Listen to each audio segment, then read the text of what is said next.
Indeed, indeed. Don't you ever, ever, ever forget that. Welcome to LRFC, people. Good morning, good morning. I'm back again, man. 10 o'clock, the regular time for me for now until I can sort myself out, for the afternoons and the later times in the evening and all that stuff. I did a stream actually yesterday with Uncle Rods. Please go and check it out. And it was very good. We was talking about our rivals.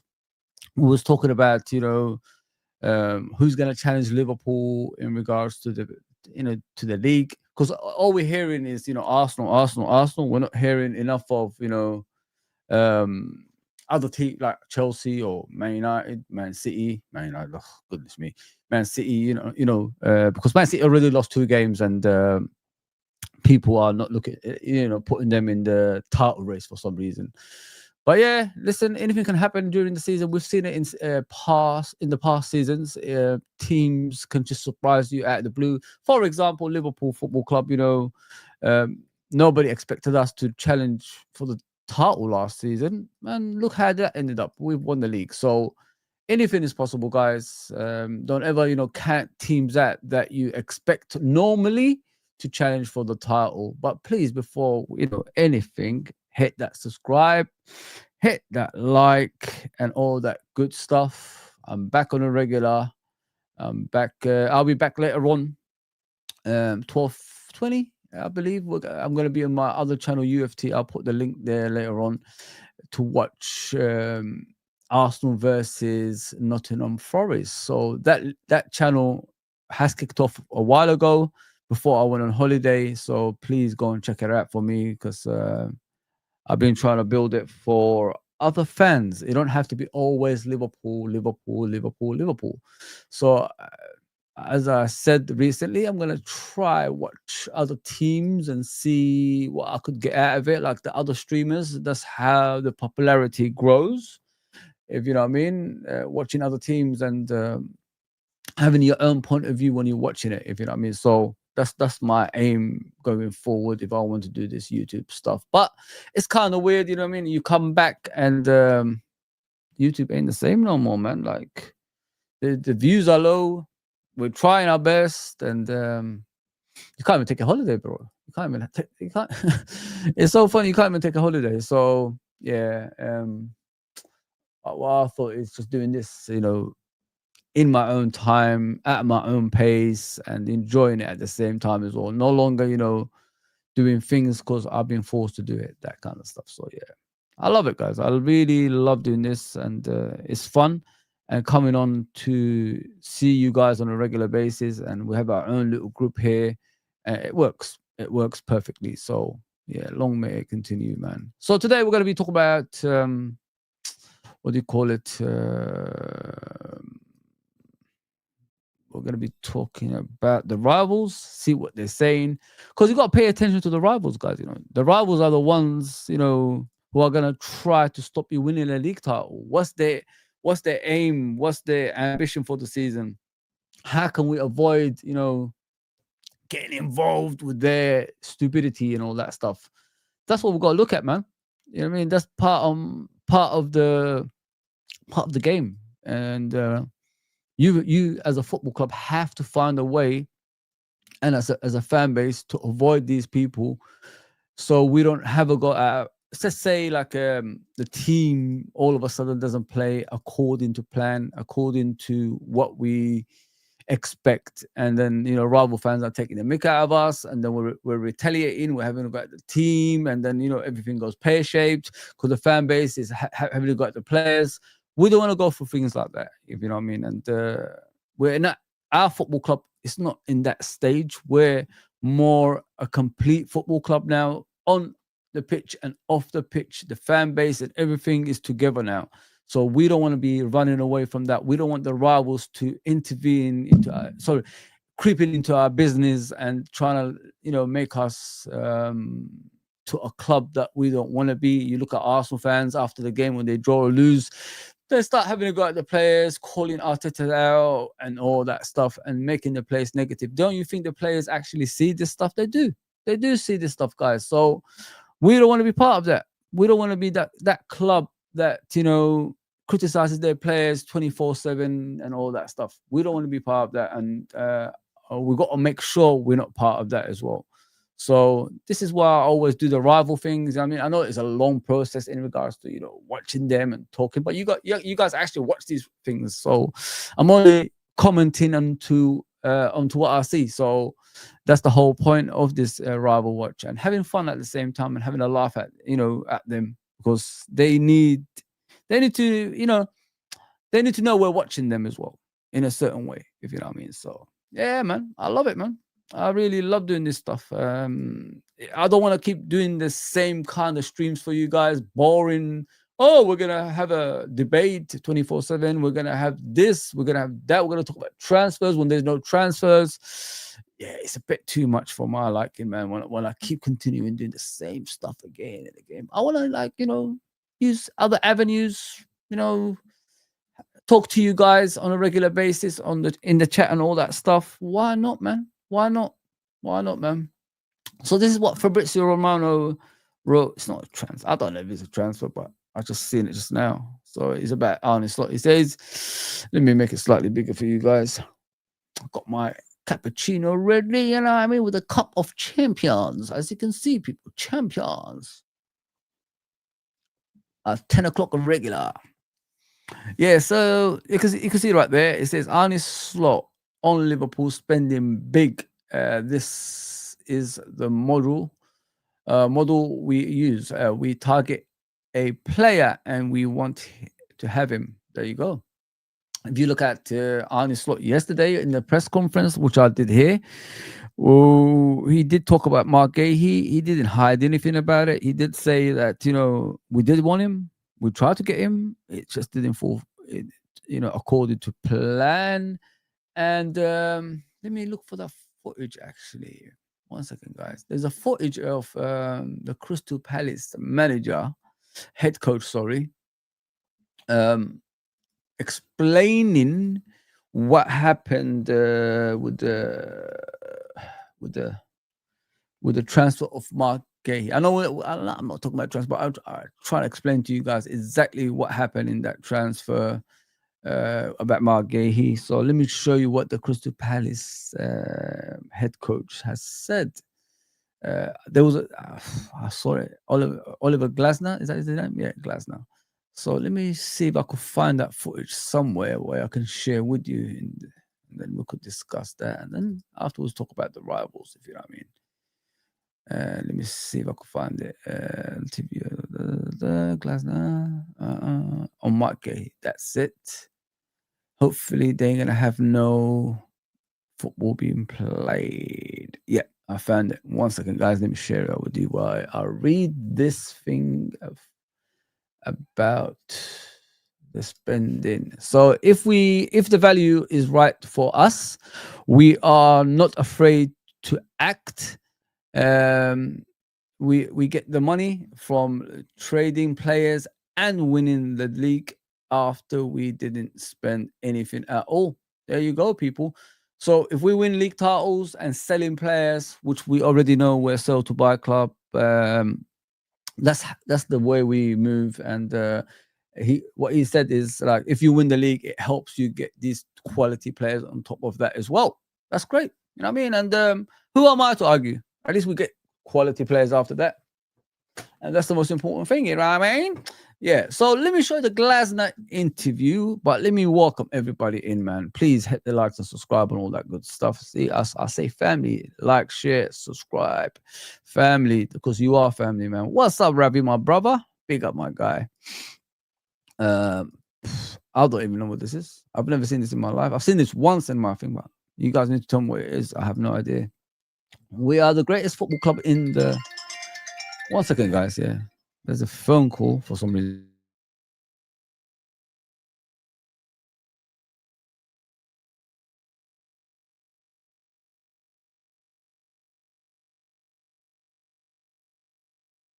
Saturday morning phone calls. What kind of nonsense is that, man?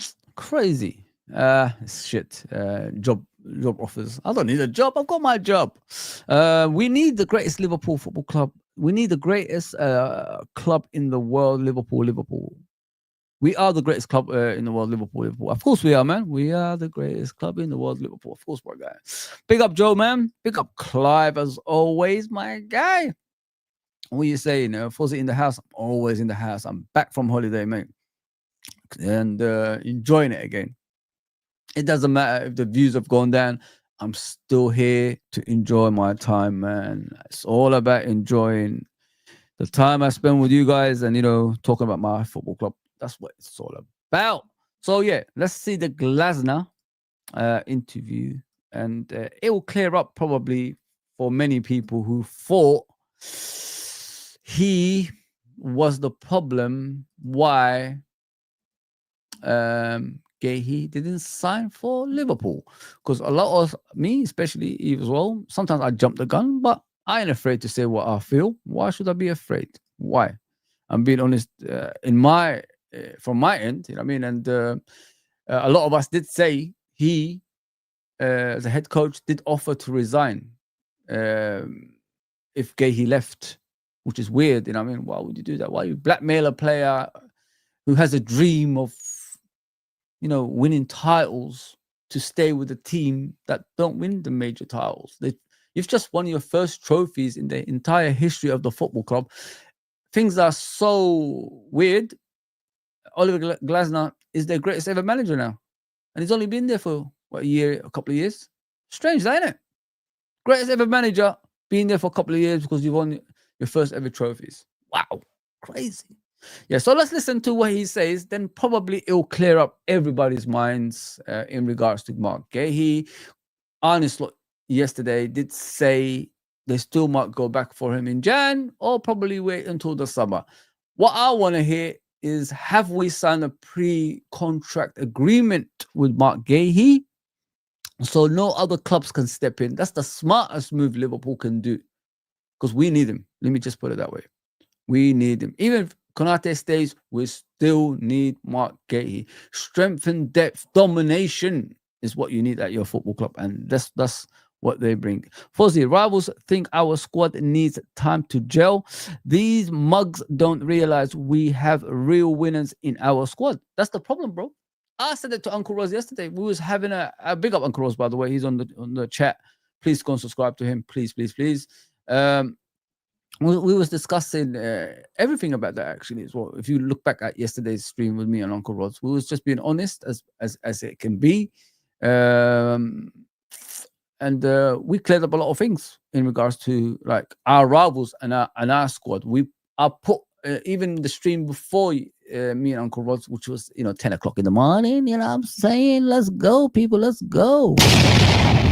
I even gave you the squad. Every position has 2 or 3 players in that position. Do we need strengthening? Yes, I just said it about Mark Guehi. I agree with that. But we've still got enough to get us in the next 3 to 4 months until the transfer window reopens to get us, to stay at the top.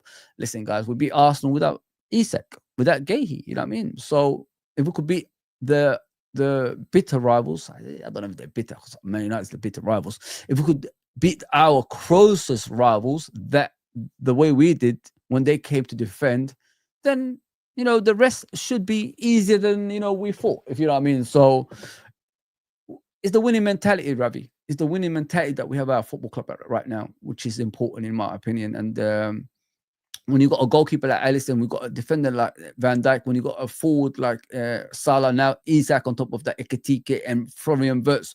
And Frimpong, don't forget, Frimpong and Florian Wirtz are, invisibles, if you know what I mean. They are invisibles for Leverkusen, if you know what I mean, guys. So they've won the league, under the noses of Bayern Munich without getting beat. You know what I mean? Without getting beat, people. That's invisible. So Arsenal no longer have to always, talk about themselves being invisibles, because Leverkusen did that. And, the way they criticize Florian Wirtz's performances, but he's an invisible, if you know what I mean. He was the main man in that invisible team. So give him credit, man. Give him credit. When they keep comparing Cole Palmer's and all these guys, Jack Grealish, and, to Florian Wirtz, it's madness. The guy is finding his way in this league, which is brutal, which is, players are close to you like that, stadium on top of you like that, people criticizing you from the sideline. Oh, Florian, you're shit, mate. You know what I mean? You know what I mean? This is what you're getting from the sideline, every single game. So when he's hearing things like that, he needs to find a way to block it out. He needs to find a way to find space in the football pitch. This is what he's struggling with at the moment. And his physicality needs to change. He needs to find a way to push players over and make sure he doesn't get pushed around and all that stuff. So there's a lot of improvements. But like you just said, Ravi, the most important thing here is we've got the strength in depth in regards to winning. We've got winners in our football club. Arsenal don't have that. Chelsea don't have that. Chelsea have the Mickey Mouse winners. That's about it, really. But I'm talking about major trophies, the cream of the crop kind of thing. You know what I'm saying? So as long as you've got the goalkeeper, the spine of the team, the midfield, you've got Alisson, you've got obviously Van Dijk and Konate at the back, you've got Gravenberch and McAllister. These are Premier League winners, by the way, last season. So you've got to give them compliments that they deserve, which many actual rival fans and our own fan base don't give them. You know what I mean? So when you got that experience, like I just start from the back to the midfield, and then you got the forward line of Salah, Florian Wirtz, 2 winners already. You know what I'm saying? I already mentioned to you what Florian Wirtz has done in Leverkusen, sorry. So it shows, winning mentality is already there in this football club. It's just the gelling is the issue at the moment, where they find each other on the pitch. Possession keeping, goal, scoring goals consistently, you already know in your mind where your player is on the pitch when you just pass the ball in that direction. Telepathic kind of thing. It will happen. And now Isak is on top of that. That is a scary team, guys. You know what I mean? But nobody's looking at that. They're just looking at the way we're performing in 3 games and judging things. This is the modern day football, by the way. Modern day football don't have any clue. We're listening to people, first of all, never kick the ball in Hackney Marshes, if you know what I mean. We're listening to people who just play FIFA and then judge it from there. And then they're telling you about stats on top of that. And I've always said it. When I go to other channels, when they keep telling me, Florian Wirtz's stats is rubbish and this guy's stats is rubbish, I just say, well, Zidane's stats is rubbish. Is he a rubbish player? Pirlo, he's got rubbish stats. Is he a rubbish player? I mean, so when people bring this up to you, like about stats and all that stuff, just bring up, the Zidanes of this world and all that stuff. He had the worst stats in history. You know what I mean? So, and he's still one of the greatest players, probably top 6, top 5, whatever it is of all time. Zidane is unbelievable, but he never had the greatest stats, assisting, goal scoring, and all that stuff. He never had that. He never had the great stats in that, but still, he turned up for the big games and he won titles. That's the most important thing. Don't ever be drawn to this stats thing that makes you think the stats is what determines how good of a player the player is. It's not. It's all bullshit. It's American stuff. You know what I mean? This is what they do in American football. Those fat guys who wear that stuff, produce. You know what I mean? So it's nothing to do with us. We're not part of that. We've grown up with eye test. Stick with it, man, because when our tradition goes away, we're gonna start speaking robotic, and we don't want to be speaking robotic. We got history and tradition in our game. Football has been created obviously over here, and we stick the way we see it. Don't ever be drawn to this nonsense of the stat says Cole Palmer is better than Zidane. What kind of nonsense is that? He will never be better than Zidane. Never in his lifetime. Believe me, Zidane is a one-off. And Florian Wirtz will find his time eventually, and he will ruin a lot of teams and break a lot of hearts. Believe that.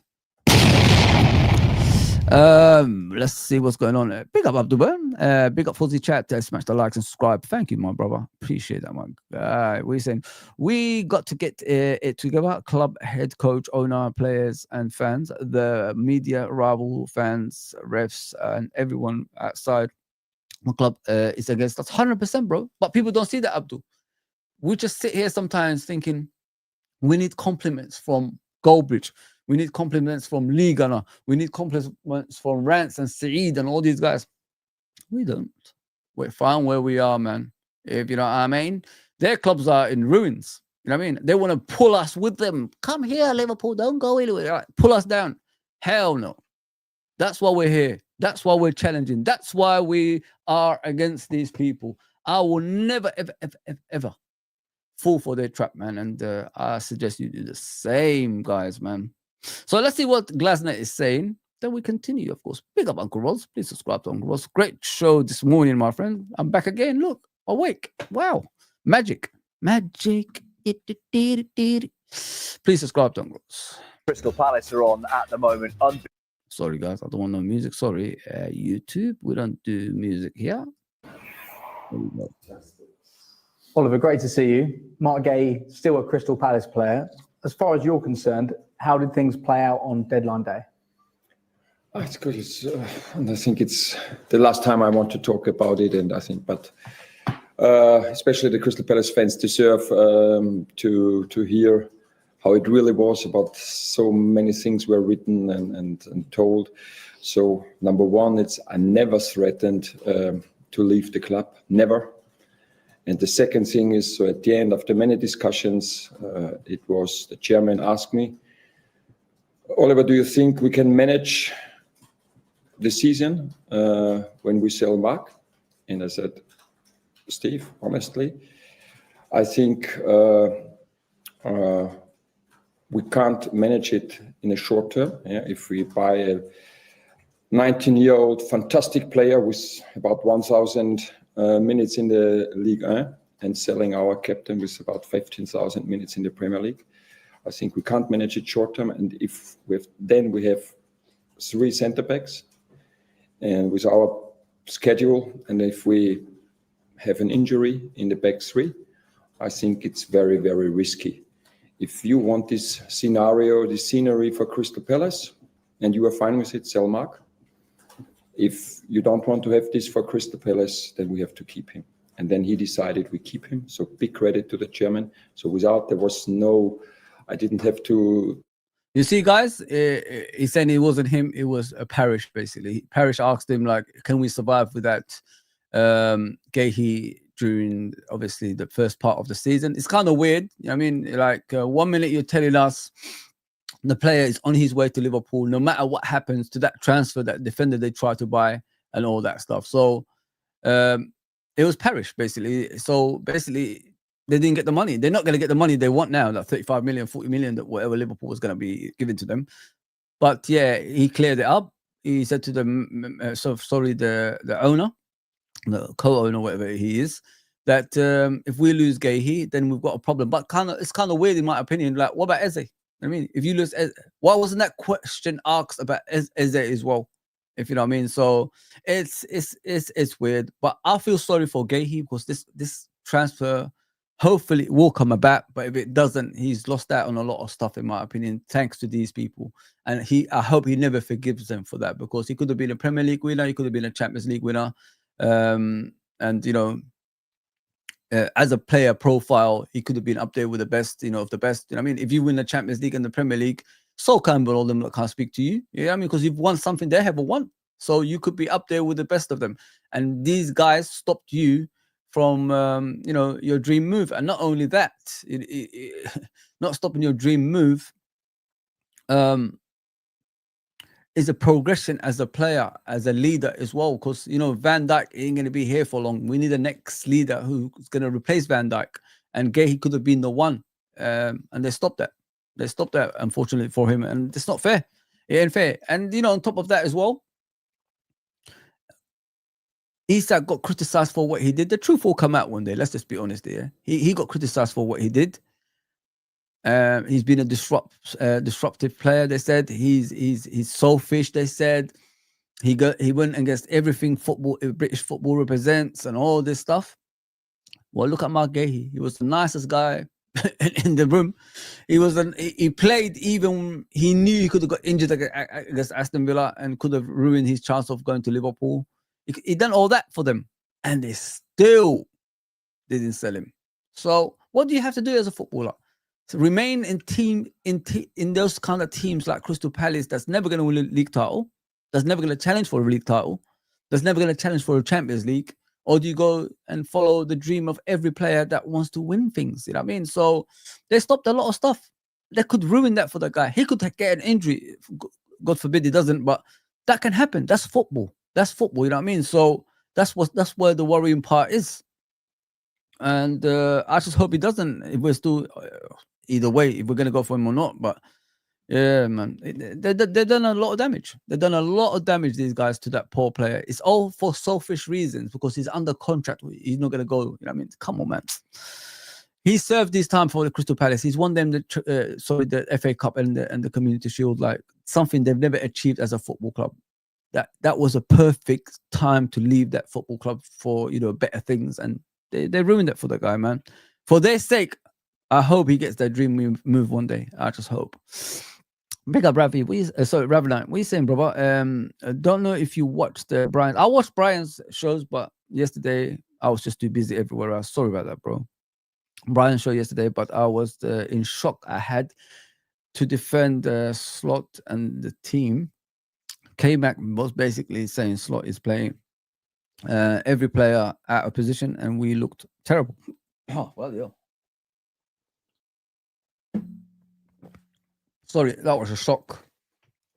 So, K-Mac is K-Mac, innit, man? I love the guy. He's a lovely guy, in my opinion. He doesn't bother me. He doesn't say anything bad about me, so I'm not going to say anything bad about him. But it's kind of strange, like, he's talking about the team like that. This is no time to panic, mate. This is no time to criticize players. This is no time to, you know, try to get the limelight for selfish reasons. We need to stop that shit, man. Don't criticize our manager. He's done the impossible, which is winning the Premier League. Not many managers at Liverpool have done that. There's only two, and that's Klopp and Arne Slot. Arne Slot did it in his first season with Klopp's team. So give the guy time. Let him play players whatever he wants to play. As long as we're winning, why should we really care where players are playing? Superstar was a right back. Okay, great. Did he win the game? Yes. Did he defend better than Trent? Yes. You know what I mean? So what do you need? Like, I don't understand why these people look for something that's controversial to satisfy their own needs. I don't understand that. Are we here to support Liverpool? This is what I say about YouTube sometimes, guys, yeah? Are people like doing things like this to make themselves look good, or are they genuinely like serious like about things? If you're serious, then your footballing knowledge has to be revisited, because if you're saying you're criticizing Arne Slot's game tactic and player maneuvering in the first 3 games, this is when you're supposed to experiment. There will be a time in the Premier League second part especially, where you have to consistently play players in their positions to win you the Premier League. But if you could experiment before that and the winning is still coming at the same time, what's the problem? What is the actual problem here? It's weird, but it is what it is, bro. If he thinks like that, it's down to him, innit, at the end of the day. So I only come on here just to talk about my football club and what we did. I'm not here to criticize Arne Slot and the team. Soboslai played out of position against Arsenal. Played pretty well. Martinelli didn't exist. Even Eze, they tried to get past him once, and he got back and got the ball back. Didn't get past him. And what else was it? He scored a great free kick. So and then he got the goal of the month award yesterday. On top of that as well. So, and many Liverpool fans are saying Soboslai has been the best player during this season because more responsibilities from Trent's side and, you know, other players that left has fallen on his shoulders because he's a captain player. He's normally a captain. So he's part of the leadership now. That's why he's playing in different positions. Football is a tactical game, if you know what I mean. And if players can do more than one thing, why can't you use it? I mean, you could use an arm and Swiss knife. You know what I mean? It's got different types of, you know, tools on there. So why can't we do the same thing with players? Like, where does it say in the rule book, oh, Soboslai has to play as a number 10 in every game? Where does it say that? Where does it say, you know, Isak can only play as a number 9? I've never seen a rule book that says that. So if the manager wants to win titles by exchanging players' positions, then go for it, man. Because let me give you an example, guys. Look at last season. We gave Darwin Núñez a chance in the first part of the season. Failed dramatically. Gave Harvey Elliott a chance. Was all right. But we realized starting games ain't for him. Coming off the bench is good for him when players are tired on the pitch. So we gave all those players chances. Didn't work out. Say, like, after 10 games into the season, 12 games into the season, Arne Slot decided to stick with the same team week in and week out because he couldn't trust those players starting games because they disrupted the momentum. It disrupted the momentum on the pitch, which was like the winning, obviously, side of things. And he kept Darwin Núñez on the bench. He kept the likes of Harvey Elliott on the bench and all these other guys. You know what I mean? So he stuck with the traditional team that he thought could get him a title eventually, and he didn't fail. You know what I mean? When you give these players that everybody wanted to play in the beginning a chance and they fail, he let them go. That worked. You know what I mean? He stopped playing them. He made sure he's using only 12, 13, 14 players throughout the season to win the league title, and it worked. Who are we here to judge Arne Slot when he won the league title? If you look at previous managers, they would have persisted with the likes of Darwin Núñez. They would have persisted with the likes of Harvey Elliott. They would have persisted with Endo, all that stuff, to play continuously, just to prove us wrong. I'm not criticizing Jurgen Klopp or anything like that, but I'm trying to give you an example what could have happened. So if it was a different season with a different manager, they would have persisted with those players, which would have lost us points, which would have lost us a league title, which would have lost us cups. If you know what I mean, just to prove us wrong, those players are gonna come good eventually. I mean, so you're putting player over winning, and that should not be there should be no. There should be no way that should happen. I'm telling you, that should no way happen in any kind of team or anything like that. If you want to win titles, you got to do it by any means necessary.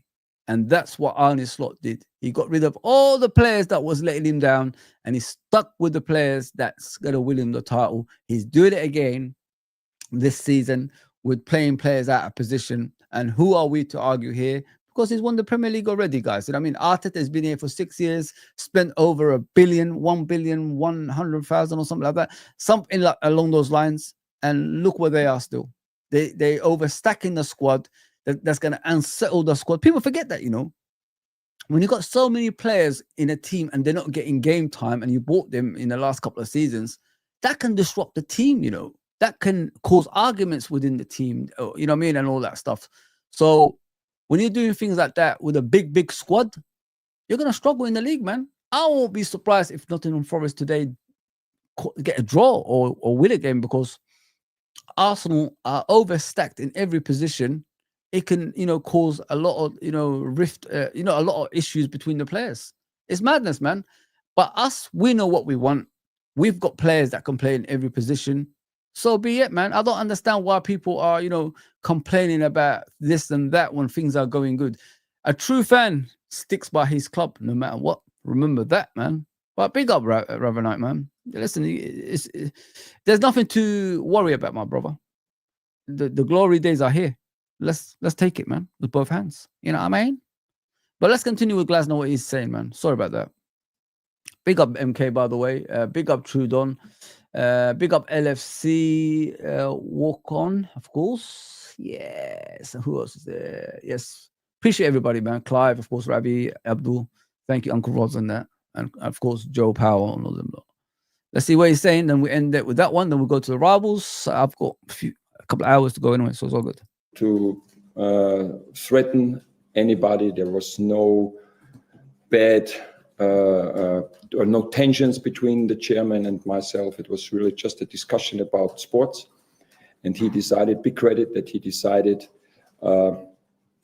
against the money and for the sporting perspective of Crystal Palace. So again, big credit to the chairman, and at least the same big credit to Mark, who handled it very well. So we talked on deadline day. We talked the day after deadline day when he was already in the England camp, and we're always very honest talks, the same like before. And he arrived then, and everybody could see how he played for England, that he's 100% focused. The same here. Then it was written, he steps back as a captain. Nothing true. He will be our captain as long as he's here, because he's just such a great player and such a great personality. And so much noise, and at the end, the truth is what I told you now, and I think that's Crystal Palace fans deserve to know it, and this is how it is. You previously said that if Mark was to leave, then there would need to be a suitable replacement. Are you surprised that the club weren't able to find somebody, as difficult as it is to find somebody to replace Mark Guehi? It's especially in the last 2-3 days, it's not possible. Again, every team has its squad, and then if we get the new player in, also they have to react and buy another player, because every club wants to be competitive or has its goals and want to achieve them, and that was just wasn't possible at the end. And before, we could talk about many reasons why it didn't happen, but at the end it was on deadline day, how I told you, and I think now we should close the book of transfer window. It was open long enough. We could read many things, and the most important thing is that there was a happy ending. There you go, guys. So he said he had nothing to do with, about wanting the player to. If the player leaves, I'm going to leave, kind of thing. So he said he had nothing to do with that. I'm not that type of person, he's saying. So yeah, it is what it is, isn't it? It is what it is. If you haven't said it, good on you. But you still spoiled a player's dream, you know what I mean? And he's stuck with the team that's in the Conference League, not in the Europa League. So you did illegal activities for you guys to not remain in the Europa League, to go to the Conference League. So you need to look after yourself as a club. So if you're keeping a player like that, that means Glasner, who's got 1 year remaining in his contract, he needs to sign a new contract. You know what I mean? So there you go. Please hit the likes and subscribe and all that good stuff. So we're going to go to these two. That, you got to watch the Rivals and see what they're saying in it. So I want to get into that. But yeah, hopefully I cleared it up, Ravenite, man. Yeah, I know after 3 games, crazy, innit? Crazy, bro. But it is what it is. Everybody has their own motives, as they say, innit? Their own motives. Oh, man, 12 Angry Men. What a movie that was. If you haven't watched 12 Angry Men, the old black and white movie, Bella, man. I love those court kind of films, man. Back in the day, Henry Fonda, that's the main actor in there. So there's good actors in there, but watch the original one. There's 2 of them. There's a black and white version of it. That's the original one. 12 Angry Men. What a movie, man. I love it. It's a jury. Is it basically jury service people deciding on a kid that killed his father? Has he killed him or hasn't he killed him, and all that stuff. So I don't want to get too much into it. But check that film, 12 Angry Men. Classic, man. Absolutely classic film. I think there's an actual Broadway play of it. There's actual thing like that about it as well. So yeah, it's one of the best movies I've seen anyway. Big up Mr. Scottish Bear. Big up my guy. I'll come to the comments, guys. Please like, share, and subscribe. Does a league-winning manager not have the chance to try his own style, or does he always have to play the same way? Let me give you an example, Revenant. Yeah, last season he had no choice but to play Jurgen Klopp with a splash of Arne Slot kind of thing, because first of all, he didn't buy no players. Forget about Chiesa; he never played anyway. He didn't buy his own players. He had to integrate with the players that that Klopp left behind, if you know what I mean, who were challenging the season before, and due to other circumstances beyond our control, because of referees' decisions and all that stuff, we didn't win the league. You know what I mean? That could have been another league. That could have been number 21. But Luis Diaz, McAllister incidents made sure Liverpool did not win that league that season. So circumstances beyond our control. It is what it is. We can't do nothing about it. We're Liverpool Football Club, innit? We just get on with it. Even that, we know screw jobs happen on a regular basis. You know what I mean? But okay, listen. This manager, this head coach, what he's done last season can't be questioned and can't be challenged. You know what I mean? We can't challenge it because he's won the league. You know what I mean? He's won something everybody's wanted for years. Look at that celebration after the Tottenham game. Look at that celebration. Look at that celebration after the... I don't know why my phone is loud. Sorry about that, guys. Look at that celebration after the Crystal Palace game. We lifted the Premier League. Look at the celebrations, you know, after everything at the end of the season, obviously at Liverpool. All that stuff Arne Slot got for you. Everybody went. Everybody's you mentioned over there, Ravenite, went to the parade and all that stuff. So if you want things like this, don't spoil things, man. Let the guy do what he wants, because he got you what you wanted. He got you something you've been fighting for years. A COVID has stopped us. 30 years has stopped us celebrating a league title.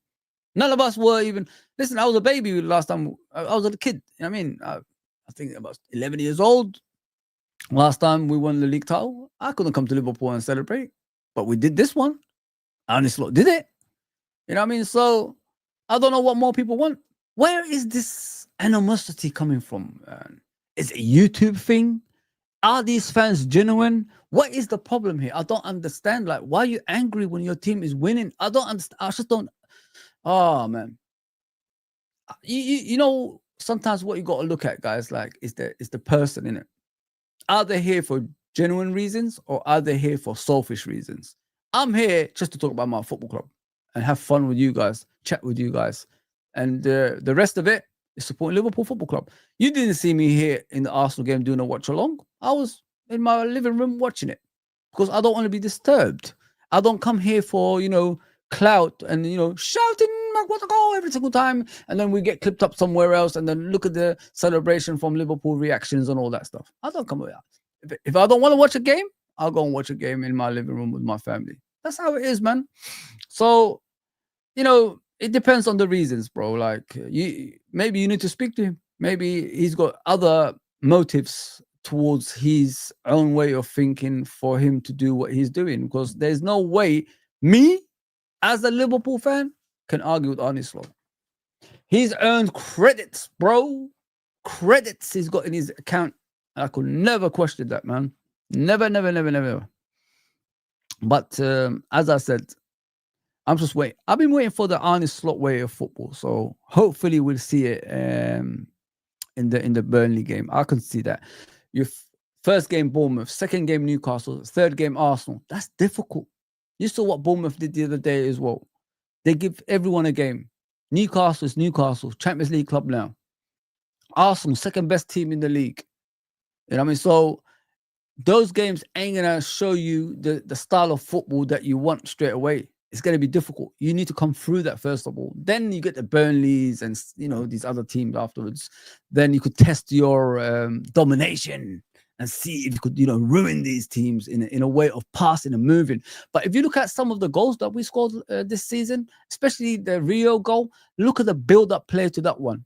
Everybody's touched the ball apart from Szoboszlai. And the maneuvering of the players for that goal is like something was set up. I don't want to say a lot of things. I know the secrets of the coaching style of Liverpool, but I don't want to say a lot of things. I think these things are planned in a certain time of the game to get goals as well. So look out for those kind of things, if you know what I mean. If things don't go according to plan, if Liverpool are not winning games, you know, with, you know, 2-0 up, 1-0 up, or, you know, 3-0 up, they will find a way to open up those teams with well-planned, well-thought of, you know, structure-based kind of way to get those goals. Because it's not just the goal Rio scored. I think Ekitike scored a goal similar to that with the passing and moving, how he got the ball from the midfield to the striking position, passed it out wide, got it back and slotted it in. It's like planned kind of coaching, man. And Arne Slot is a, you know, genius, man. I'm telling you guys, you know, when you got Van Bronckhorst,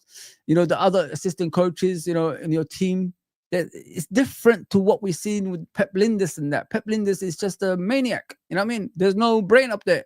You know, he's always laughing, spitting when he's laughing, and, you know, his goofy teeth comes out. That's what he is. Like, he's just a goofy nerd. That's not football. You need footballing people, and that's what we have at Liverpool Football Club at the moment. And long may it continue, because, as I said, there's certain times we need to watch out for. Liverpool do some kind of drills in the game to get a goal, and I noticed that. And Uncle Ross actually noticed that. He mentioned that to me yesterday. He thought I didn't know about it, but I mentioned it to him. I mentioned the real goal to him, but he said to me about the Ekitike goal. Then I forgot about the Ekitike goal because I didn't watch that Newcastle game back. But I saw the drill for the real goal, the way players maneuvered and took up positions and how they passed the ball to each other and all that stuff. It's all planned, man. Sometimes you got to do something like that to bring out the defense, which are deep line defending, for you to score that goal. But now you got Isak on top of that. It's a dangerous game, guys, man. It's an absolute dangerous game, man. I didn't want to give the secrets away, but you know, I love what Arne Slot is doing, man. This guy is a complete genius. Let me just put it that way. Back the guy, man. Back our manager. Back our head coach. Back our coaching staff.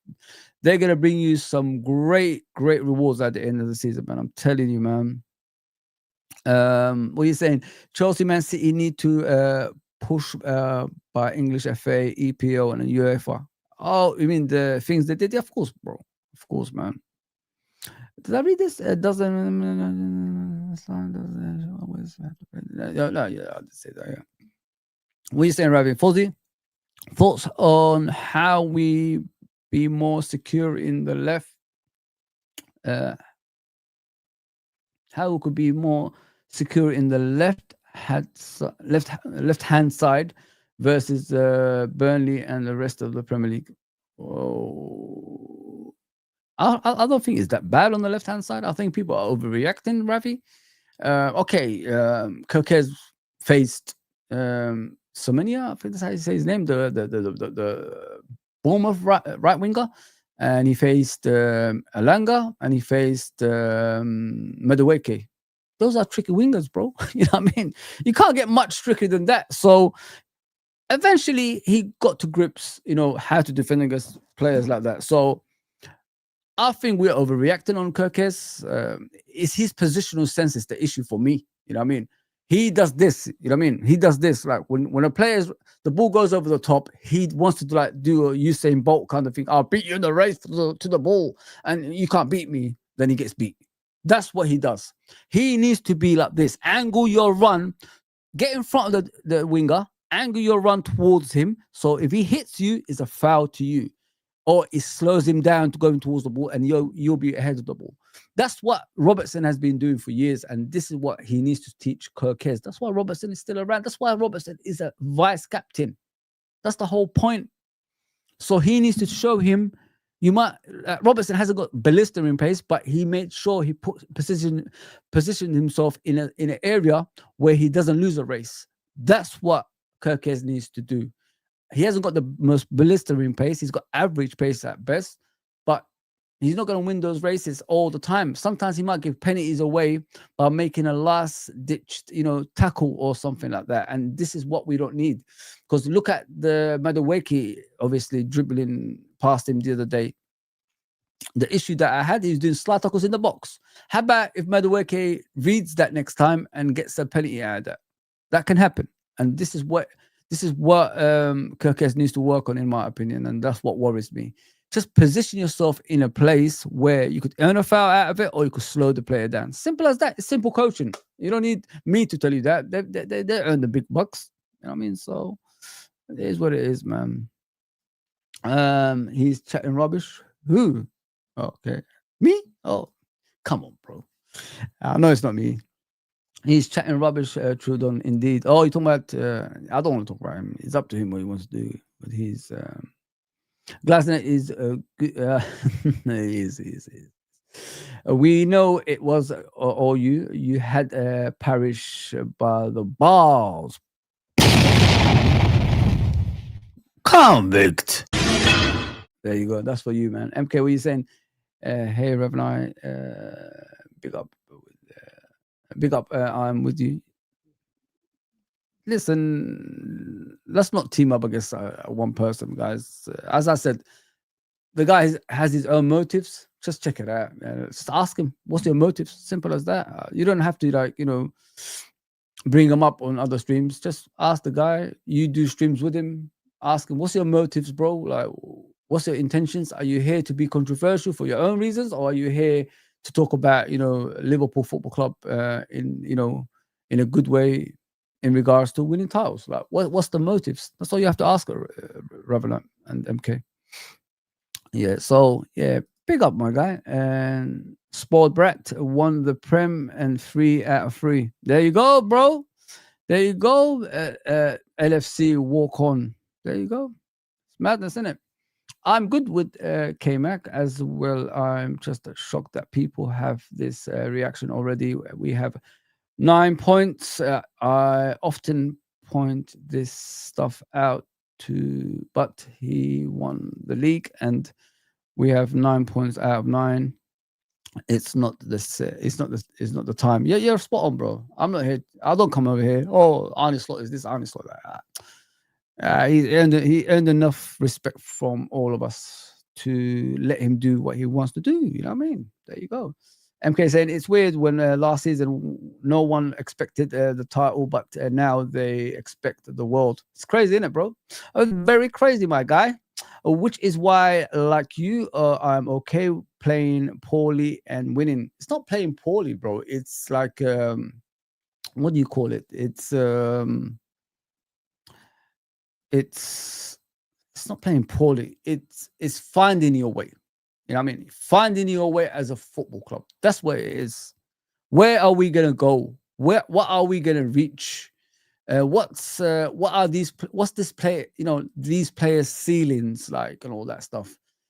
Frimpong, German League, Wirtz, German League, Ekatike, German League, which is similar to the Premier League, but it's more open in the pitch because they've got bigger pitches, fans are not right on top of them, they've got more time on the ball, and the Premier League is different, innit? The smaller pitches, fans are right on top of you, so it's different. So we just want to know how they're going to improve. I love to see things like this. It's like, it's like anything in life, and when it's new, you just want to see what's next. When something is new, what are you going to do next? Like, how are you going to get used to it and all that stuff? So this is where we're going with these players. I'm intrigued. I just want to see like how good Florian Wirtz can be. I want to see how good Ekatike can be. I want to see how good, Frimpong can be. Isak and Kerkez, we already know because they are in the team of the season. Of course, Kerkez is the left back, and I'm sure Isak was the forward. So they don't need to prove a lot to us, other than positional sense of Kerkez, because we already know how they play. It's just the other three. I'm intrigued of like seeing what they can do once they start clicking with other players. Imagine Florian Wirtz clicking with Salah and Isak and Gakpo. And the midfield, McAllister and Gravenberch and Szoboszlai. Imagine that clicks and what damage we can like cause on opponents next season. So this season. So yeah, I'm just intrigued, man. I love to see what's gonna happen. I think people are too judgmental too early, man. Can't judge players now, man. Hell no. Surely it's not the smart thing to play the same way as last season. We were starting to get figured out at the end of the season. I don't think we're going to play the same way. As I said to you before, bro, like I said that many times on this channel, Arne Slot didn't have the opportunity to get these players in pre-season to see how they play, if you know what I mean, when he started coaching the football club. I was in America with them. I was watching the pre-season in America, so I decided to go and watch how we're developing as a football team and all that stuff under Arne Slot. But the thing, what I saw was Szoboszlai and Salah were the only ones in the first team that actually turned up. The rest of the players, I think they had international football, Euros and South American Cup, so they were on a holiday throughout the summer. And then they turned up for the last game of the what do you call it, of the preseason, which is Seville at home. So it was always going to be something along the lines of football which is cautious, that can win you games. So he couldn't play the Arne Slot way because he didn't have the opportunity to build that. So what he decided was, which is pretty smart in my opinion, give players in the beginning of the season chances. If it works, it works. If it doesn't, it doesn't. Some of it didn't work, some of it worked. So he got rid of all the players that didn't work and stuck with that same team playing the Jurgen way. Because when I watched Liverpool last season, majority of it, he told the players, well, I ain't going to change much. I'll give you a little splash of little, Arnie on there, but I want you to play the way you played against, with Jurgen. You know what I mean? He gives Jurgen Klopp actual compliments on a regular basis. I think he even did it recently as well.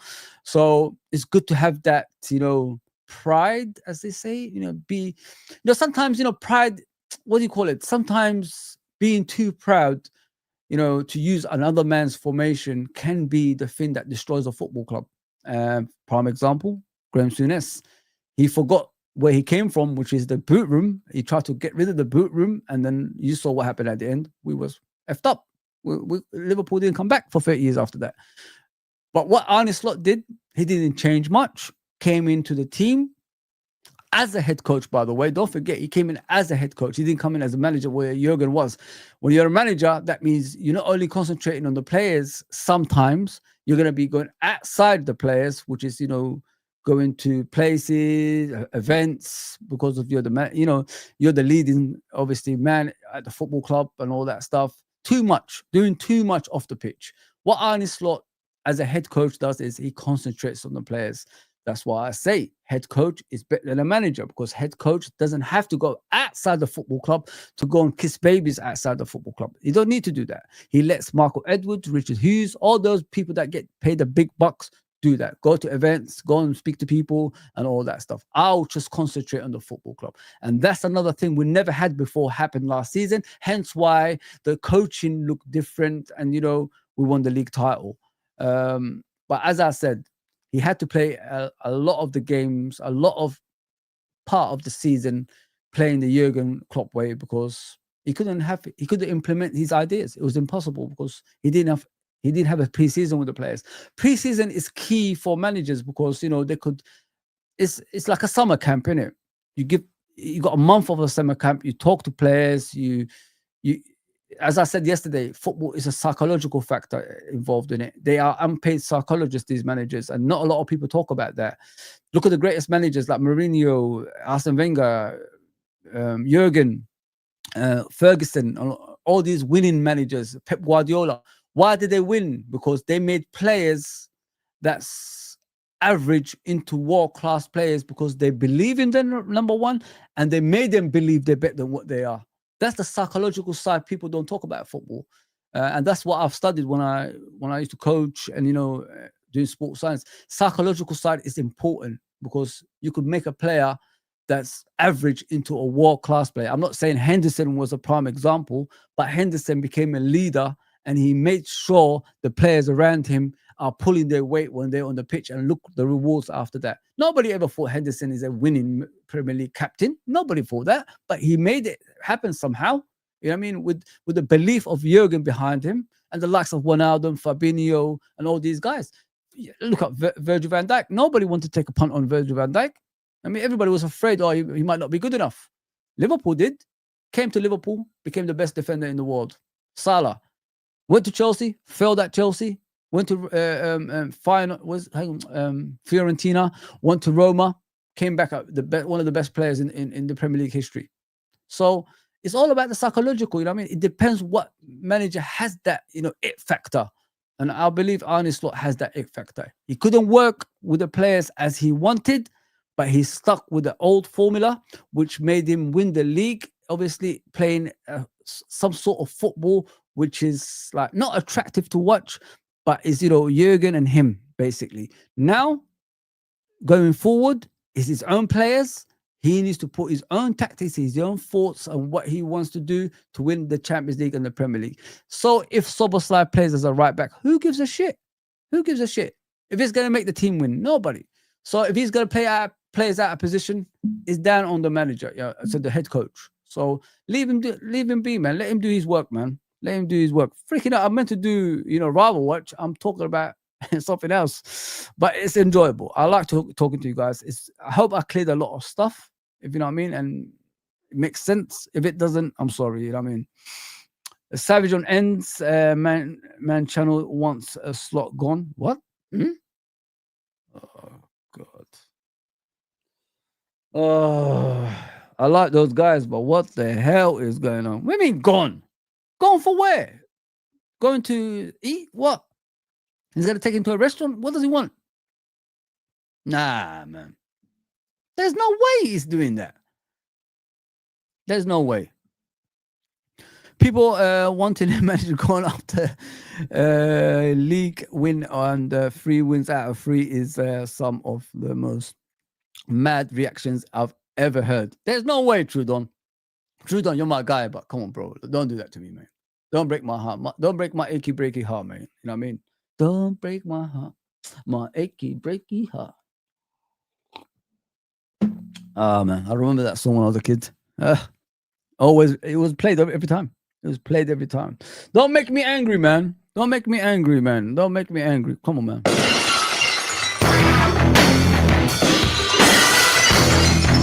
There's no way a guy is saying Arne Slot. No way. If Slot gets either the UCL or EPL, again, I want them Slot outers gone as well. Me too, man. I don't care about them, man. They don't bother me.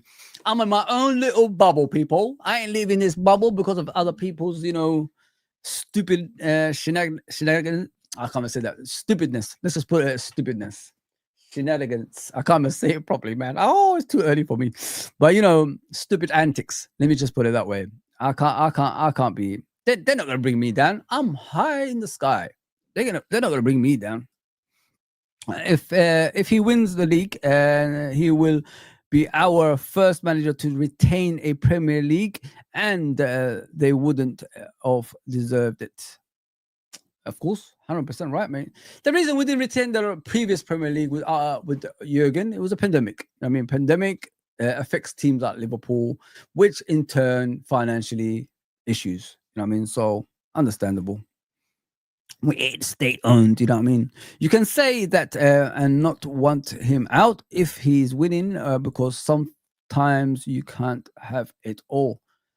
I don't know. Listen, guys, they might have motives, these guys. It's all about... I don't want to spoil their party, you know what I mean? I love those guys like K-Mac and, Savage and all these guys. They're good guys. Like, let me just put it out. When I speak to them, they're lovely guys. They're respectful as well.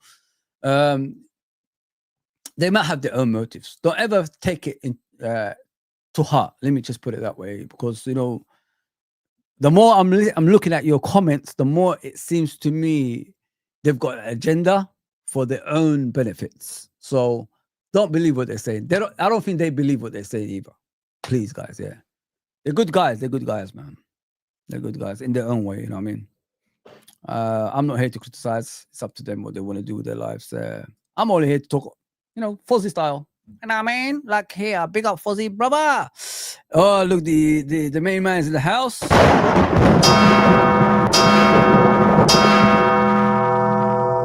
Rest in peace. There you go, my brother. One more for Trent.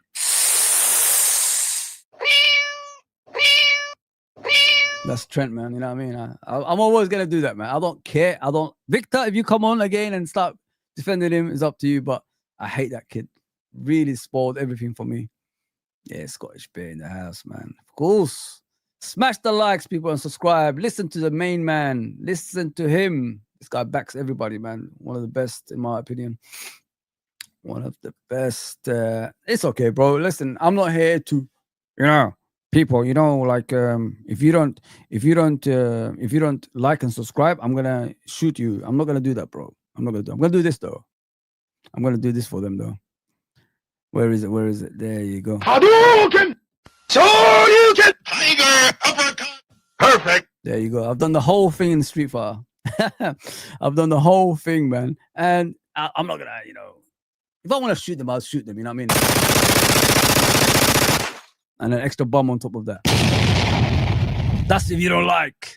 It's okay, man. It's okay. Listen, the transfer window, it was exciting. It was fun. We was having a laugh. I liked it. You know what I mean? But this time is different, bro. That's no longer existing. I'm expecting probably low everything. It happens, bro. Everybody have their own loyalty to channels they want to be listening to. It's up to them, bro. It's up to them. I'm just here enjoying myself now. I've tried everything during the transfer window, and it's gone back to normality. It's okay. It's okay. But at least I got some of you guys on board. That's the most important thing. They cannot get over Klopp. Klopp gone, and the club is still here going on. Bro, for you, I'll give you a hell yeah for that one, man. Give me a hell yeah! I said, give me a hell yeah.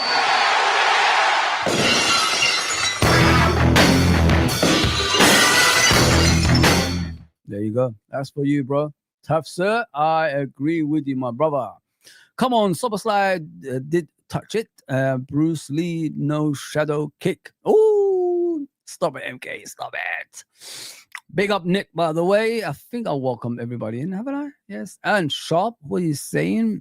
If Isak and Ekitike are the main strikers, then we can expect Salah's output to go down dramatically. I don't know about that. Sharp. I'll tell you why. The more quality that you have in a team, the more spaces that you will get on the pitch. Do you know what I mean? Look at it this way. Last season, the teams we dropped points to, which were majority draws, why did we win those games? And the games we lost, of course, because they doubled up on Salah. Now, you got Salah, Ekitike, you got Isak, you got Gakpo, you got Florian Wirtz, you got Soboslai, you got Rio, you got Chiesa as well. So you got different options on the pitch as well as off the pitch, which means more space for the likes of Salah and all that stuff. Salah this season, the reason he's not scoring the goals that he normally does after 3 games is because he's mentally, psychologically damaged. Let me just put it that way, because of the Jota thing. You know what I mean? So rest in peace, Jota. You could see it. After the game, he's always crying and clapping when the fans are singing Jota's name and all that stuff. Go back at the Arsenal game, go back and see the Bournemouth game. It happened twice already. So this is the issue that we have with Salah. As soon as he gets his mentality right, psychologically, everything right, he'll be fine. And not only that, I think he'll be more of a creator rather than a goal scorer now, because he's only got a couple of years left. I agree with you. Obviously, the goals ain't going to come as often as it did in the past, but this is a team rather than individual this time. And I think Salah will get into better positions because the double marking on Salah will no longer exist, which I talked about, obviously, the other teams when I was, mentioning Salah. Remember, like I said, Nottingham Forest away, he got doubled up on by Williams and the other winger they had, and the centre-back came out of position and made it free. Now, they can't do that because Isak is our striker. Isak is a problem himself. So if you're going to go and double up on Salah, that means that there's a lot of space for Isak. You know what I mean, guys? So you could look at it from that point of view. There's problems from all corners of the pitch, every side of the pitch. So these teams are going to struggle, man. They're going to struggle pretty badly, man. So don't give up on Salah, man. His goals might not be as much as before because the pressure is off for him to score goals, but the creativity will still be there, and he will score probably over 20 goals in the whole season. I wouldn't worry about that. He might, listen, 29 goals in the Premier League last season, that's a lot for a winger, you know what I mean? So it's not going to happen every single time, but Salah's consistent, isn't it? Every season he started, I think he scored over 20 goals. So I think he scored 19 goals. It's still all right, isn't it, man? But yeah, he'll be all right. He'll be all right, my guy. He'll be all right. Just don't lose hope on me, man. Don't lose hope. I did it for you, bro. I did it for you. Don't worry. I want to tell you the good days are coming. Thank you, Amaron. The same madness from Savage. Are you gonna make a video, Nick? Are you gonna make another video, bro? I don't know if I've ever seen Enz's channel on your thing. Try it, man. They say some madness stuff on there. Let me just put it that way. Enz Savage ain't saying Slot to go.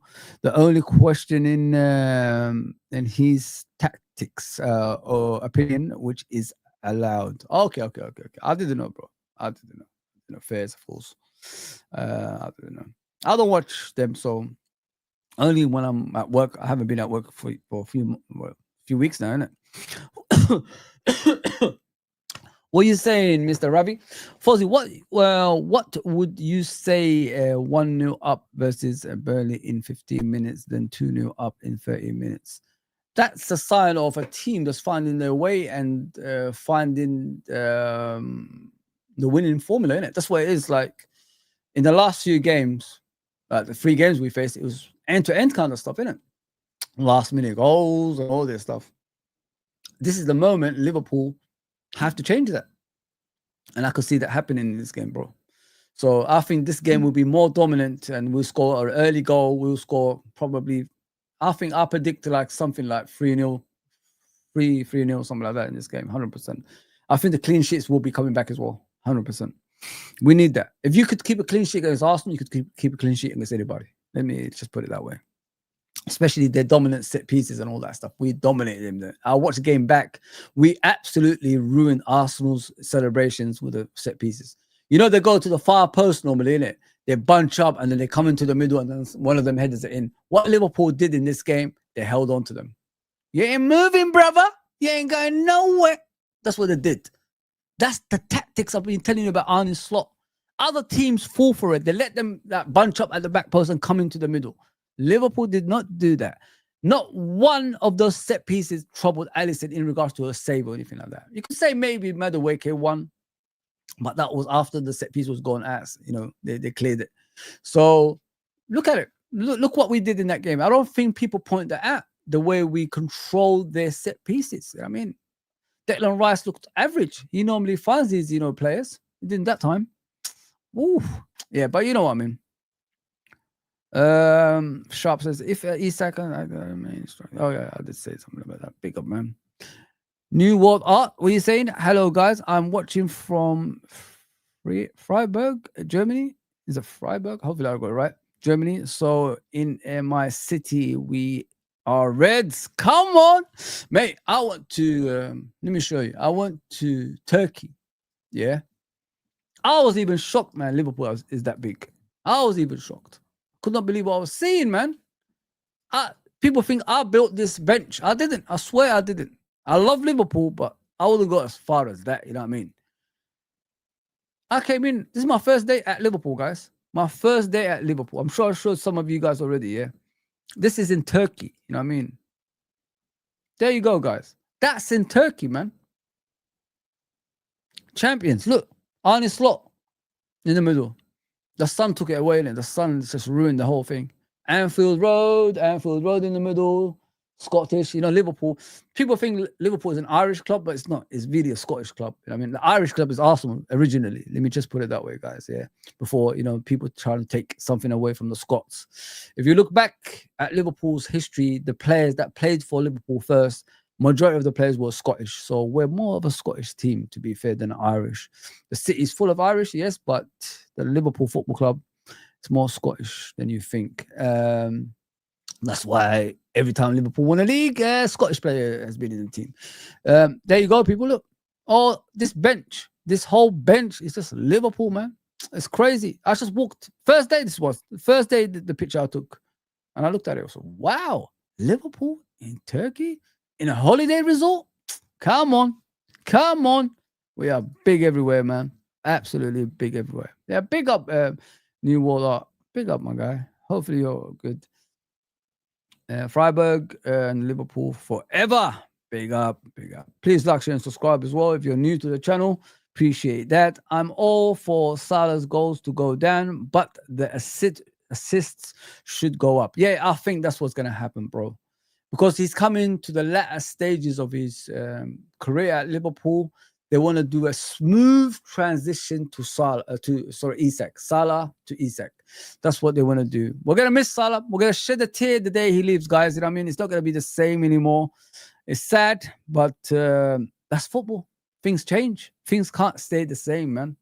Big up, Nick, man. Spot on, bro. I can't argue with that. Smooth transition is the way of life in regards to football. Say hello, brother. Hello, of course. Hello. Fozzie, do you think Isak will be on the bench and get some minutes tomorrow? Yeah, I think I think Arne Slot explained it well. He's going to give him, you know, time to develop as a Liverpool player. He's not going to rush him into the first team because he hasn't played a lot of football since that, you know, transfer to Liverpool. Newcastle made sure of that. Let me just put it that way. But I think he will be on the bench on Sunday. Let me just put it that way. Nick, I think it's more fair to look at overall stats. Salah might feature less overall because of better balance. There we go, man. There we go. People are talking sense here, man. Yeah. Isak get hopefully some minutes, but I think Slot will bring him by minute 65, 70, just like that. Yeah, it could be. It could be. Yeah. But listen, bro, that you can't get better unless you have game time on your legs. So he needs game time, if you know what I mean. So yeah, I can see that happening. 100%. But keep the comments coming in, man. Why are people leaving? I'm not going anywhere. I'm still here. I've still got time. I did promise you, rivals watch and all that stuff. So let's see what Saeed and Troops are saying. I haven't visited these two for a while. Not so long ago, Troops was confident, telling us, what Arsenal gonna do. You know what I mean? And all that stuff. You know what I mean, blood? You know what I mean, blood? Yeah, he's here now. Let's see what he says. Man, we need to chat about Liverpool, broski. Isak works, even though he's playing horrible right now. Ekatike, Salah, Gakpo, firepower. They didn't get Guehi over the line. Them ones there. But like, I'm not gonna lie to you, bro. I think it might be a 2-horse race. Chelsea will be there, but I don't know if they'll go far. Are you looking at Liverpool now thinking, yo, it's not attainable, it ain't happening? Or are you more motivated? Are you more like, yo, if you beat this Liverpool team, yeah, like, yo, no one can chat to us, bro. We've beaten a Liverpool team that spent nearly 500 million, bro. 500 million nearly in one window. Forget like, brother, they spent a lot of money in one window. If you might beat them, no one can chat to you, bro. You feel more confident or now less confident? I don't know, man. It's kind of like treble city, isn't it? Yeah. You got Alvarez, you got Haaland, you got Mahrez, you got Grealish, you've got all of these, man, bro. You get me? Rodri in his prime. Rodri, you get me? Like Ruben Diaz in his prime, Kyle Walker, Edison. Yeah. You know what I mean? It's if I'm looking on it as that kind of situation. And when I was looking on them lot, I was like, I don't think I think they got more. They got more. They got more bullets. You get me? We're gonna run out of ammunition. You understand? With the gunners, but you understand, low on ammo. You get me? So it's obviously it's a. But you got your own ammo though, Saka. And the thing is, but Saka's in. How's Saka gonna come back fit? You know what I mean? How long is it? How long's he out for, brother? How long's he out for? He should be back after the break, but we don't know if I don't want to rush him back. Like, man spent 50 million on Madueke, so Saka can be protected. So fucking use Madueke now, innit? You lot have this is you lot now, innit? You get me? I'm not hearing nothing, blood. You understand? So for me, it's that situation. I don't know how he's gonna come back fit. So I don't know, blood. You get me? You see me, my worst nightmare is Liverpool going and getting that 21, bro. Like I feel like that's you know what it is, yeah. I think the United fans right now, yeah, they're playing dumb right now. They don't. I feel like once they realize Liverpool have gone ahead of them in the history. Yeah, check out that channel underneath. I'm going to be on there at 12:20 doing the Arsenal Nottingham Forest game. You see, this is what I'm saying about Man United. Yeah? I shouldn't really be saying it because I'm enjoying it and it is disrupting them as a football club. Their sole focus as a football club is Liverpool Football Club. They forgot they're supposed to be concentrating on winning and getting back to their, to the perch they were at before, the one they took off us years ago.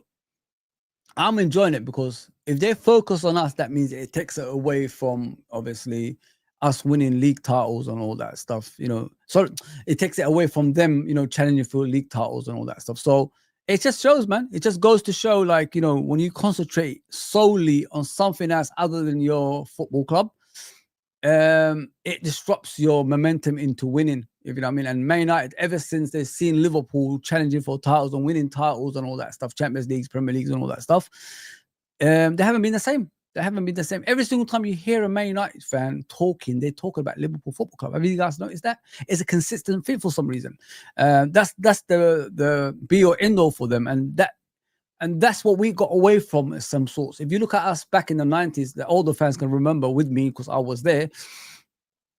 We used to concentrate on Man United a lot. I remember what Man United fans used to say. I remember their quotes. You know what I mean? They used to say like something along the lines of, you could beat us, but we're still gonna win the Premier League. Remember that, people? That's all we used to hear back in the day. And now we're doing it in the other way. And it shows when you don't concentrate on teams like that anymore, it makes your position more, of a dominance in regards to winning. And the focus is not solely on Man United anymore. The focus is Liverpool winning. We've gone back to the Liverpool winning. We don't care about Man United anymore in regards to, them challenging or beating us to a title. As soon as we lost that focus and concentrated on that side, the winning side, it's been like the old Liverpool. And Man United's been like the old Man United. You know what I mean? And them always talking about us, please don't misunderstand, is a great thing. Let them criticize us. Let them take the piss out of us and all that stuff, because it makes us stronger. It makes us, not focus on them. They are so bad, they are willing to throw games to qualify for the Champions League to stop Liverpool winning the title, guys. That's how bad that football club is. And they put that in their players' minds. That's why players never improve at Man United. Oh, listen, yeah, if we beat Liverpool today, so if we let Liverpool win today, they're gonna win the league title, so we've got to beat them, that kind of thing. Or we've got to let Man City beat us or Arsenal beat us in order for them to win the league, and Liverpool don't win the league. Things like that. That's what they drum into players' brains. You know what I mean? Like minds and that. You can't do things like that. Look at us. I mean, in when Blackburn won the league title, Kenny Dalglish came to Liverpool in his last game for Blackburn.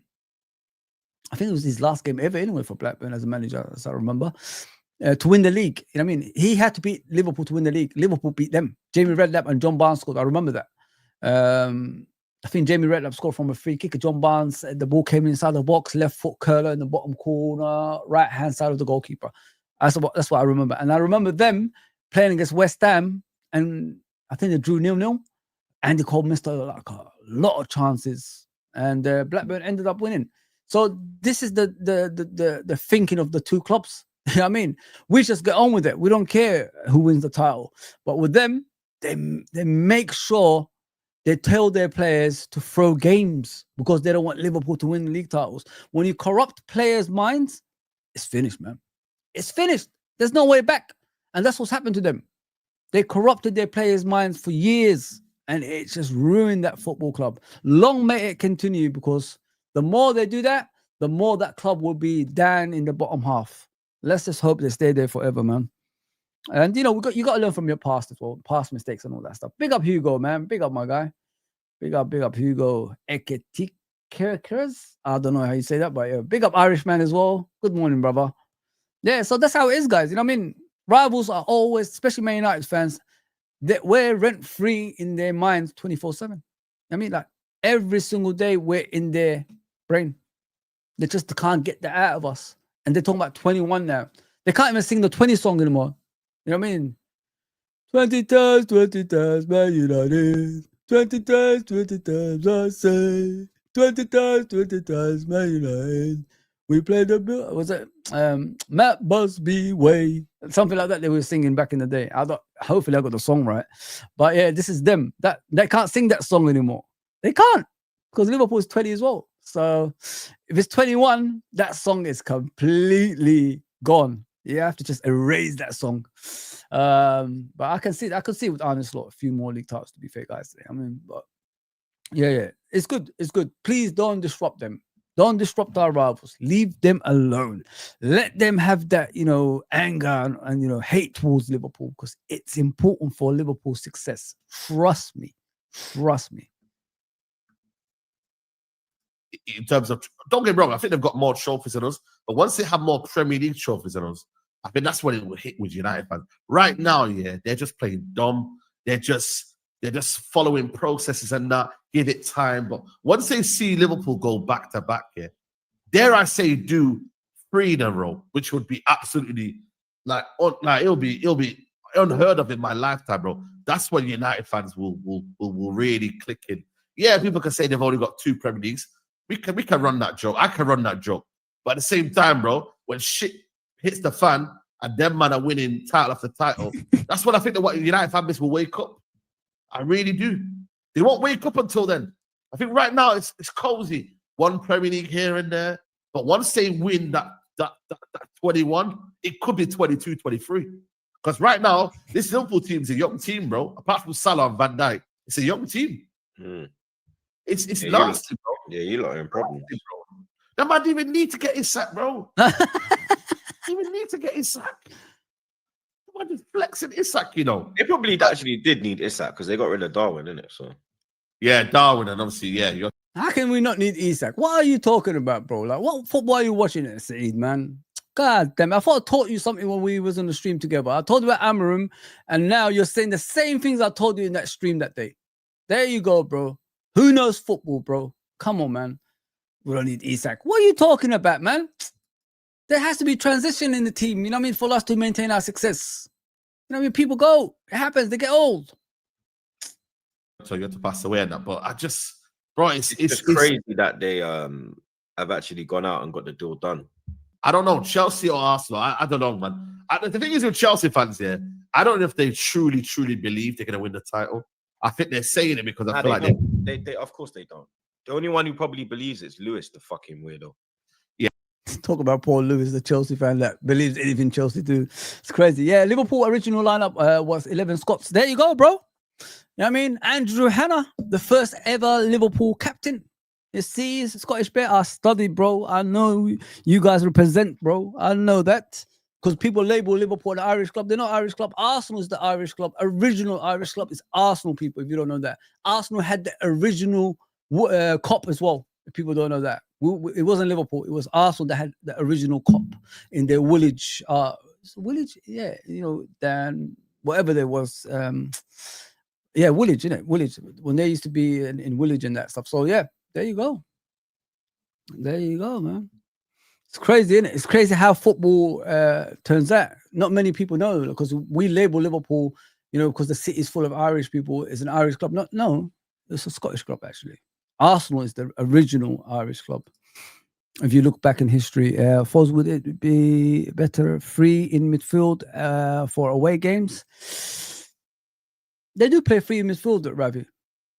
They do. If you look at our formation, the way we play, we do actually play free midfield. If you look at Florian Wirtz, he doesn't really play as a 10-10 further up the pitch consistently. He does drop deep and collect the ball and defend for the team, dropping deep. Remember against Arsenal, how did he get that cramp? Because he won the ball back in the midfield. So we're always going to play free in the midfield. Obviously, to Gravenberch as the DM, McAllister as the central midfielder, and number 10, which is Florian Wirtz and Szoboszlai, whichever which way you want to go about it.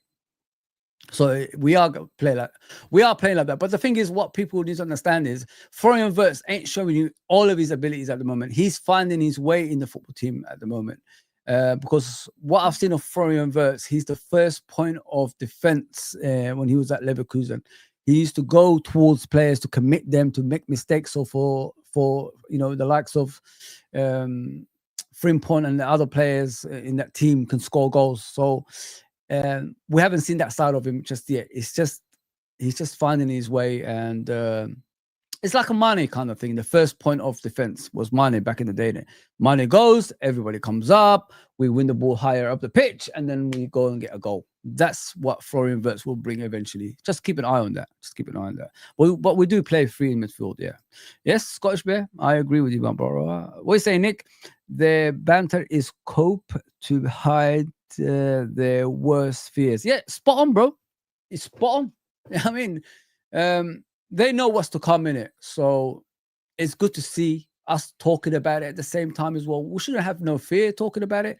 And we shouldn't retaliate towards it either. Because, you know, these things happen. These things was happening when Man United was winning back in the day, in the 90s. We didn't have no social media like we have now.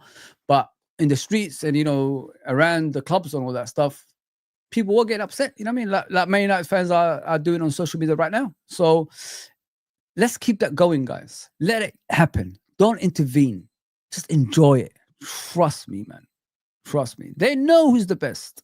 Nick, my son, please subscribe to Nick, guys. You know Nick already. I don't need to tell you. Everybody knows Nick.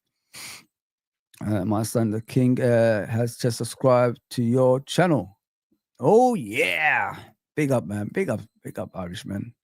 Please subscribe to Irishman, one of the hardest working YouTubers out there, man. Trust me. Ekatika, we said Hugo. Big up Rumi. What do you say? Roomies. Yeah, we're roomies. Okay, no problem. I saw Gris Khan yesterday, and it was a fake account.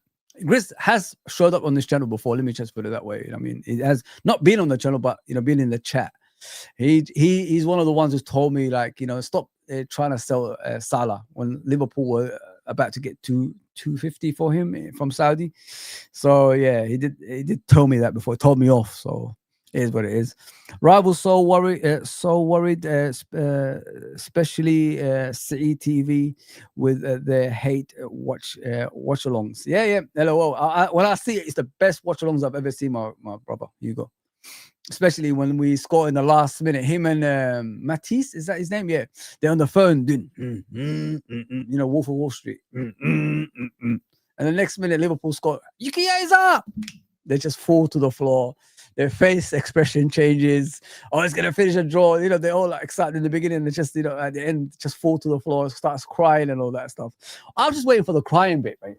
Like when Liverpool get 21 and they're crying on live TV. That's a picture worth screenshotting forever. I'm gonna have that as my profile picture on Fozz's World, man. Trust me, man. I might even have it here for a few weeks. Why not, man? Why not? I know what you mean, Hugo. Don't worry about that, bro. Shit hits the fans. Yeah, 100%, bro. Come on, man. They always talk about us. Yeah, champions of the world, isn't it? You know what I mean? He probably be in the chat right now telling us that, man. He's gonna spawn now. Watch.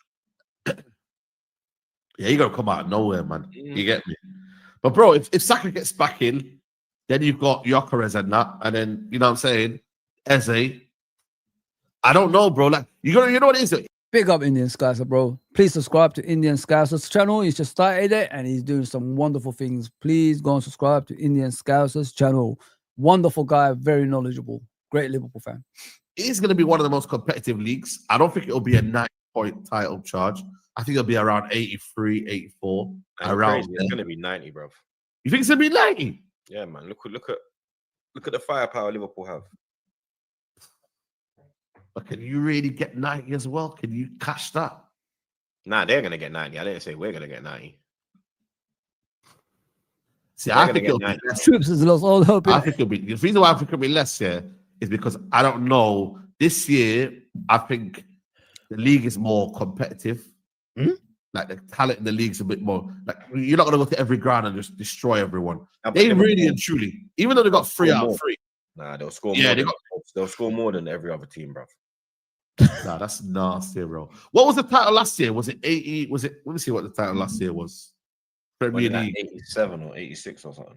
Yeah. I think it was around there. Let me just quickly. Could have been more. It was 84, but they took the foot off the gas though for a while though. They won it with like 4 games to spare or something. No? 4 games.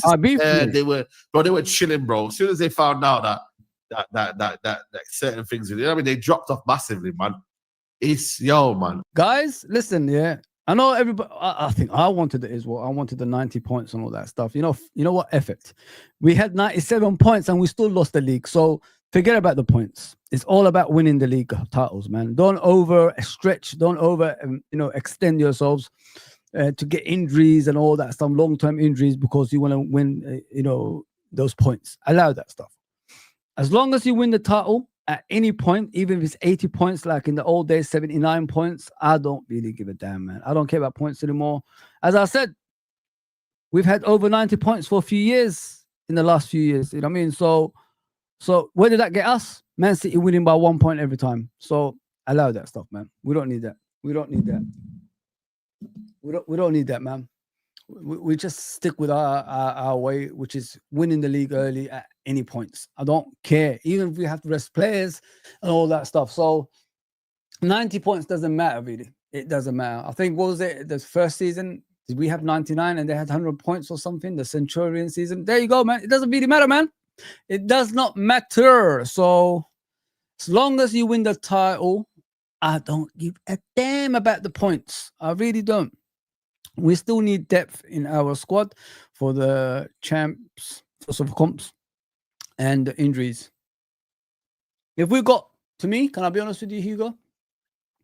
If we brought in Guehi I would have said 10 out of 10 window. So 9 out of 10. So what I said now, but 10 out of 10. That would have been the depth that we needed to get us over the line for the remainders, you know, of the season and all that stuff. So it's not bad. We haven't got a bad squad. If you look back at yesterday morning's show, which showed you the team that we have, every position has 2 players already, bro. So if you look at the centre backs, which we're worried about, we're forgetting about Leone. We're forgetting about Gomez. That's a backup to these guys. I know, like, we worry about Gomez, there's injuries and all that stuff. I understand, but he's still at the football club. You know what I mean? So it is what it is. We've got to support the guy, if you know what I mean. And we don't know what Leone is going to bring when he plays next to Van Dijk eventually, because I'm looking forward to that partnership, if you know what I mean. We're only seeing him in the training ground and all that stuff. We haven't seen him play yet. So when him and Van Dijk have that partnership eventually, how strong is it going to be? Is he, you know, the guy that's going to take that throne eventually from Van Dijk? We have to wait and see, man. We have to wait and see. So we're all right for now. I honestly think, Hugo, we're all right for now, bro. So I wouldn't panic, my guy. I wouldn't panic, man. What are you saying, Hugo? If we had Guehi, my mind would have been safer, but still a bit worrying at the back. Well, fine. Don't forget, it's only 4 to 3 months to go for the transfer window to reopen, bro. And Guehi could be through the door, my guy. I wouldn't worry, my guy. Don't worry about it. Wirtz will come good. No worries. I'm not worried about Wirtz. Let the rivals worry about him. You know what I mean, they're telling us he's crap. He can't do this. He can't do that. But when he starts smashing you guys, what are you gonna say then? You know what I mean, I'm clipping every one of you. I'm clipping every one of you. Big up, man. How are you, my guy? Hope you're good. Hope you're good. Raf, what are you saying? First time viewer. What's up, mate? And chat. Love from South Africa. Let's go, man. Nelson Mandela. Big up, big up. Big fan base at South Africa, Liverpool, you know. Big following. I remember when Liverpool, I think in the 90s, I'm sure it was the 90s. Yeah, of course, because John Barnes was in the team. Liverpool traveled down there, met the late, great Nelson Mandela as well. So, yeah, man, big fan base in South Africa. Raf, I know that, bro. I know that. All good, brother. What are we saying today? Forest win? I don't know, man. I really don't know. I'm gonna watch it on my other channel. I'll put the clip. I put the here. It's on. I pinned it up at the top, so go and check it out. Hopefully, no. Okay. This is my channel, my UFT. I'm gonna go there around 12:20. So I'm gonna check me out on there, guys. I wanna speak to rival fans and all that stuff. That's why I created that channel years ago. But I've been back on it before the holiday. I went on holiday, so please go and check out that channel. Great channel, man. Great channel. It's for everybody. It's for everybody. I don't know, bro. I don't know. And coming back, is he going to do that high line, which Arsenal would love to get behind? You know what I mean? I don't know. I really don't know. But let's finish the Saeed thing, and then we will, you know, wait for another day of this rivalry stuff.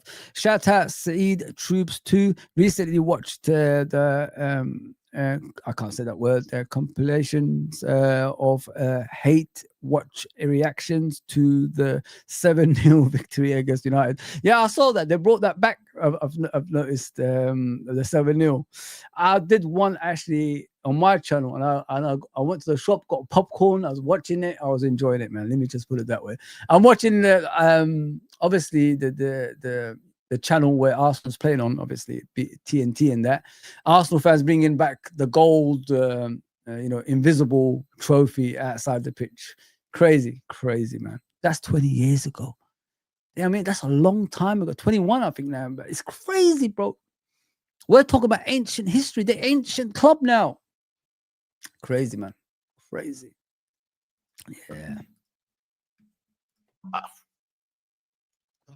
This is the Liverpool. This is the Liverpool dynasty, because even Elise is going there next year, blood. So what? Yeah. Nah, log off, man. You heard it here. You heard it here first. Elise Liverpool next season. Is that really score's genuine though, or is it actual just just fake, bro. Like, I don't know if it's a genuine release clause, but listen, they'll listen. I reckon for me, if he was another Bundesliga, why would you want to stay there though? If he was another Bundesliga, bro, like, what out, man? Like, what are you staying there for, man? He's wasted out in Bayern. I don't care what they've been saying. I think he's just gone there to just have an experience. He knows he's good enough to get a move out of Bayern. You know what I mean? So he can definitely be the Salah replacement. You know what I mean? Man said Red Galacticos, you know. Bro, Red Galacticos, bro. No, but I did hear the rumors though of they have been looking at Salah for a long while. I ain't gonna lie to you. They have been looking at Salah for a long, long while. You get me? Like, and you got to remember, like, I reckon he's probably the only replacement I can look at and think, yo, he's ready. How old is he now? 23. Who, Elise? Elise, yeah. I think he's older than that. 24. Nah, he's 23. He's 24 in December. Yeah, see, 24. Like, he's at an age now where it's like, yo, this is the perfect. That's why he went Bayern, bro. He's got a long time in his